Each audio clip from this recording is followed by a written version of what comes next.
นะคะอากาศข้างนอกประเทศอังกฤษวันนี้นะคะโดยเฉพาะนิวคาสเซิลนะคืออยากบอกว่าอากาศอย่างนี้หายากมากนะคะที่มีแดดในวันนี้ก็อากาศดีมากนะคะคือวอร์มกับคริสเนี่ยก็คุณพ่อนะคะกะว่าจะไปทะเลกันนะคะแต่ขอบอกก่อนว่าเป็นทะเลสไตล์ประเทศอังกฤษนะคะแตกต่างจากเมืองไทยสิ้นเชิงนะคะคือทั้งมีลมหนาวนู่นนี่นั่นนะแต่ก็อยากไปอยู่ดีนะคะเพราะว่าอยากจะพาเพื่อนๆไปดูนะคือวันอาทิตย์ทั้งทีใช่ไหมเราก็ต้องมีรีแลกซ์กันบ้างเนาะคือไม่ใช่อะไรหรอกนะคะคือวอร์มเนี่ยอยากจะทำอะไรพิเศษบ้างอะไรเงี้ยเพราะว่าช่วงนี้ก็อยู่แต่แลบอยู่แต่มหาลัยถ้าใครเผลอกดมาดูช่องวอร์มนะคะคือวอร์มเนี่ยอยู่ที่ประเทศอังกฤษนะคะอยู่ทางด้านตอนเหนือนะอยู่เมืองนิวคาสเซิลนั่นเองนะคะคือนิวคาสเซิลเนี่ยมันอยู่ติดทะเลนะแต่งตัวเสร็จแล้วนะคะวันนี้เนี่ยแต่งหน้าแบบว่าอมพีชนิดหน่อยนะคะวอร์มเขารู้สึกว่าวอร์มชอบการแต่งตัวลุคนี้มากเลยนะช่วงนี้เนี่ยชอบใส่แบบเทอร์เทิลเน็กข้างในนะคะวันนี้เอาท์ฟิตก็ประมาณนี้นะคะสบายๆใส่เป็นเทอร์เทิลเน็กเชิ้ตนะคะแล้วก็กางเกงยีนนะคืออยากบอกว่าถ้าใส่แฟนซีกว่านี้เนี่ยถ้าไปทะเลแล้วมันจะแบบหนาวมากไปรับลมหนาวจากทะเล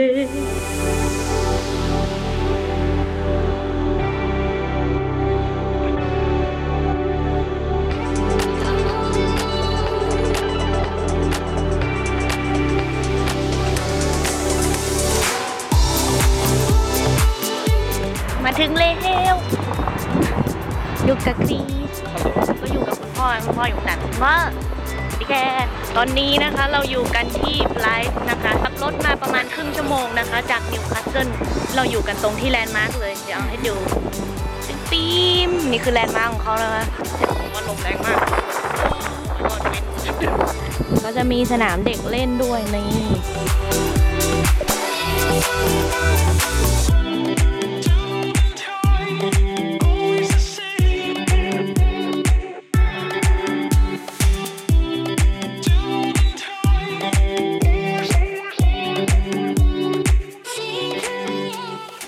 ่คือทะเลอังกฤษนะทะเลอังกฤษแบบหนาวมากแล้วก็ลมแรงตอนแรกกะว่าจะถอดแจ็คเก็ตออกนะแต่ว่าคงถอดไม่ได้แล้วแหละเพิ่งรู้นะว่าทะเลมันสีเทานะเนี่ย What skimming stones? You know how to skim a rock? No, that one is too thick. Do you know how to do it? Don't know. เดี๋ยวจะมาโยนหินกันนะคะดูดิใครจะไปได้ไกลกว่าไหนดูดิOh my god ดูฟ้ามองนี่หมดหวังเลยเนี่ยหมดหวังที่จะชนะ Don't do it inwards, do it outwards the way I did it.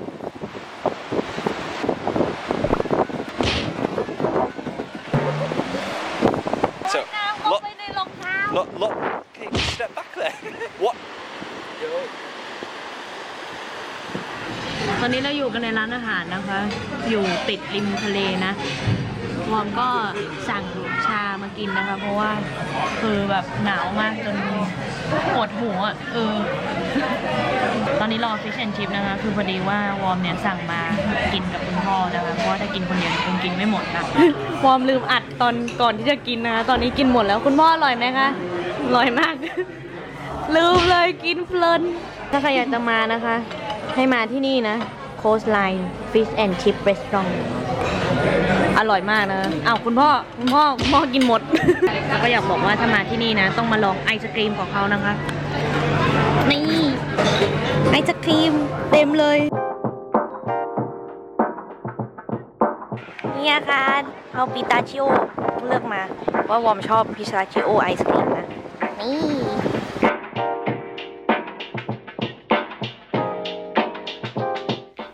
ตอนนี้วอร์มอยู่ในห้องครัวข้างล่างนะคะแล้วคือ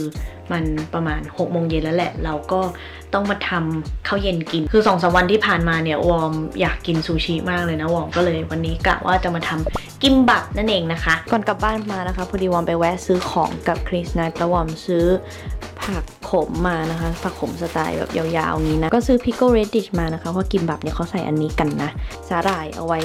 ทำซูชิวันนี้นะคะวอร์มก็จะใช้หมูสไลด์อันนี้นะเพราะว่าวอร์มขี้เกียจสไลด์หมูวอร์มเลยซื้อมาอย่างนี้เลยนะอีกอย่างหนึ่งก็คือแครอทนะคะคือแครอทเนี่ยเหลืออยู่อันสุดท้ายแล้วแหละเอาล่ะเราก็มาเริ่มทำกันเลยเนาะ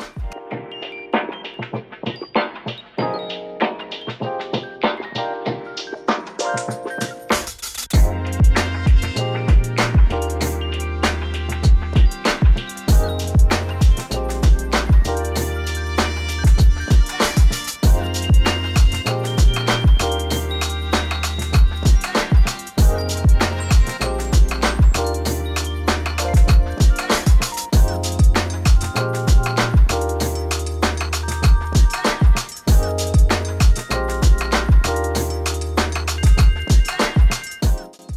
ตอนเตรียมของเนี่ยไม่นานนะแต่ว่าพอตอนที่เราจะต้องมา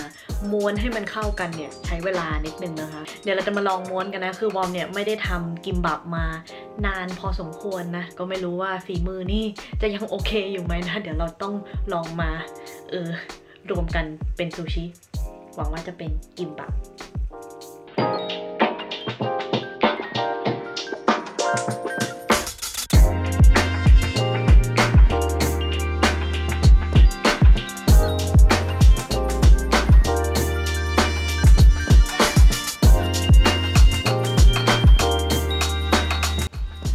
นี่ชิ้นแรกของวอร์มนะคะนี่พอได้อยู่ข้าวหล่นดูไปดูมาก็พอได้นะปั๊มเสร็จแล้วนะคะนี่เดี๋ยวจะมาเดี๋ยวลองชิมให้เพื่อนๆดู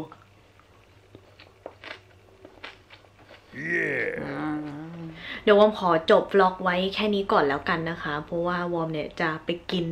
กิมบับกับดูซีรีส์ไปด้วยนะคะจะได้รีแลกซ์สักนิดนึงนะ